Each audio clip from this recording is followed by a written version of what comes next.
ചൂടാക്കി എടുക്കണേ. ഇത് 4 എണ്ണം വെച്ച് നമ്മൾ പരത്തിയില്ല, അതാണ് ചൂടാക്കുന്നത്. അപ്പോൾ ചൂടാക്കി മുറിച്ച് വെച്ചിരിക്കുന്നതാണ്. ഉണ്ടല്ലേ? അതുപോലെ ഇത് നമുക്ക് ചൂടാക്കി നമുക്ക് മുറിച്ച് നോക്കാം. നിങ്ങൾ നല്ലപോലെ നോക്കി മനസ്സിലാക്കണേ. അതിനാണ് ഇത്രയും ക്ലിയറായി പറഞ്ഞു തരുന്നത്. ഇനി അതിനെ നമുക്ക് തിരിച്ചിടാം.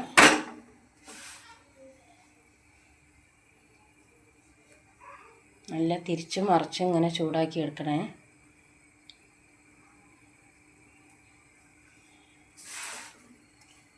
ആവി അടിക്കും നോക്കണം. ഇങ്ങനെ നമ്മൾ ഇങ്ങനെ പൊന്തി വരുമ്പോൾ നമ്മുടെ കയ്യിൽ ആവി അടിക്കും. അത് ശ്രദ്ധിക്കണം. നമ്മൾ ഒരിക്കലും കൈ കൊണ്ട് എടുക്കരുത്. ചട്ടാവോ എന്തെങ്കിലും കയ്യിൽ പിടിച്ച് വേണം നിൽക്കണമെങ്കിൽ.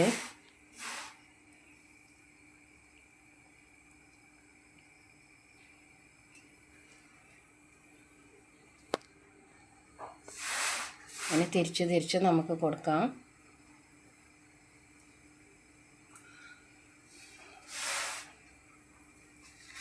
ഇങ്ങനെ അടന്ന് വരും ചൂടാവുമ്പോൾ. പൊന്തണ കണ്ടില്ലേ?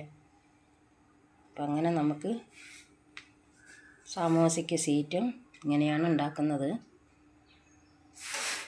നമ്മളൊരു പൊറോട്ടൻ്റെ അളവിന് ബോൾ എടുക്കുക. എന്നിട്ട് അതിനെ ചെറുതാക്കി പരത്തി 3 എണ്ണം വെച്ച് നമ്മൾ മേലെ വെച്ച് പരത്തി ഇതങ്ങനെ മടക്കണേ.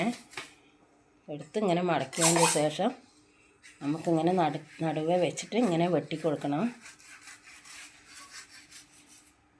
ഇങ്ങനെ വെട്ടിയിട്ട് അതിനെയും നടുവേ മടക്കണേ.